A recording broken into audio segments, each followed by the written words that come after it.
Alrighty, today we're going to talk about how to set up the BPT.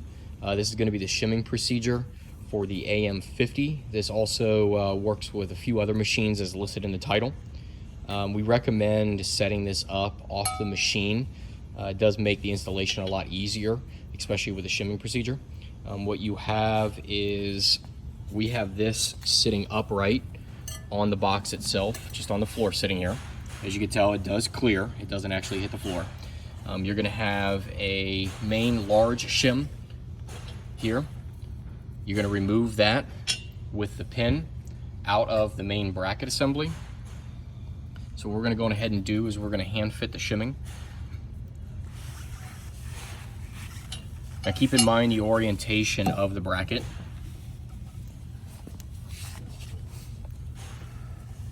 We put the large shim at the bottom, and then we're going to place a few shims at a time until it fits snugly. Now you may have to add or subtract shims as you do this.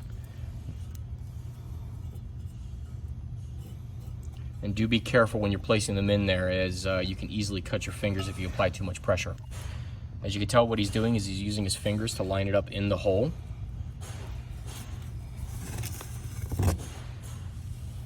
And once he gets it lined up, he's going to go ahead and attempt to put the pin in.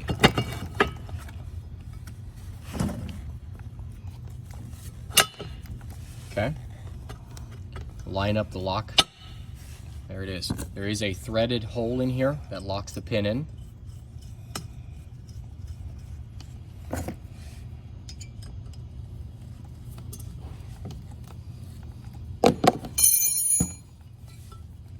Check for play.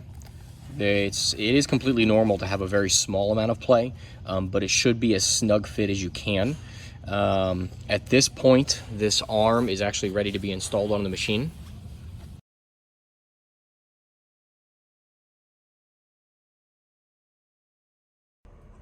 Alrighty, so now that your arm's been lifted up, the 4 bolts have been installed all the way around. There is no torque spec for these. They are 13 millimeter. Once those are tight, you're going to take your air line. We're going to go ahead and take the tape off. All of the red air lines on all of your machines are always constant positive pressure. So this will actually be placed into this area with the union that they provide you. It's a T. This is a 6 millimeter line. So we're going to go on ahead and cut this and insert our T. Keep in mind when you cut air lines, would recommend using either a hose cutter or a razor blade. If you do it with a pair of wire snips like this, keep in mind it will pinch the air line. So you're going to want to straighten it out and make sure that there's no burred edges, or it can tear the O-ring. So this is pretty straightforward. Push in till it stops. You'll feel the O-ring. Push in and push in.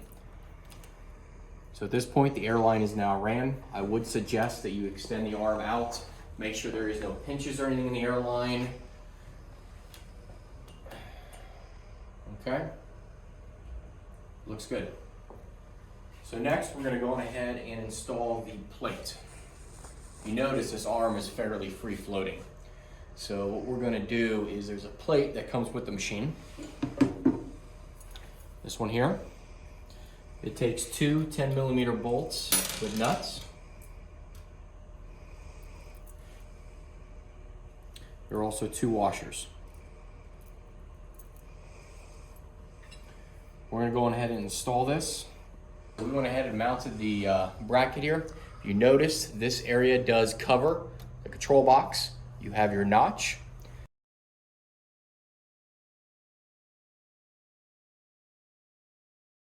And what this does, it gives this a location to stop. So now that that's complete, we're going to go ahead and install the stop that goes here. This here actually mounts like this in this location. And what this does is, there are 3 O-rings you will find in your hardware bag. And this stops the arm from hitting any of your head assembly. Now, what you're going to actually have to do is remove these two Allen head bolts.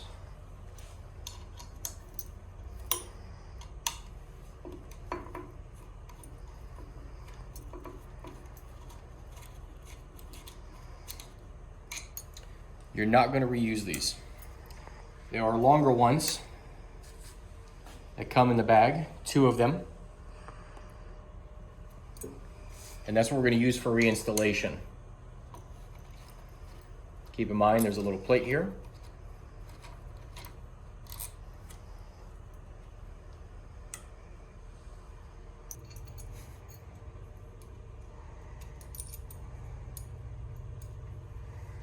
So it actually mounts this way. Go ahead and start a couple of our Allen heads here.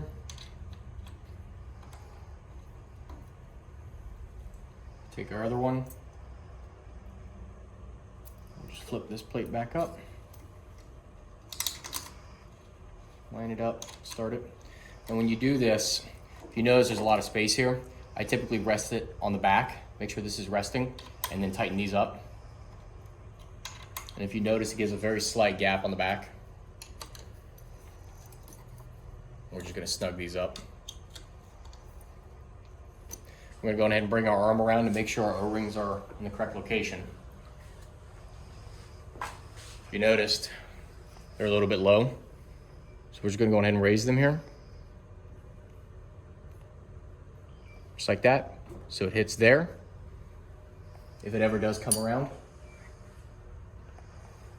Next, we're gonna go on ahead and install the foot on the actual BPT cylinder itself, and then we would apply air.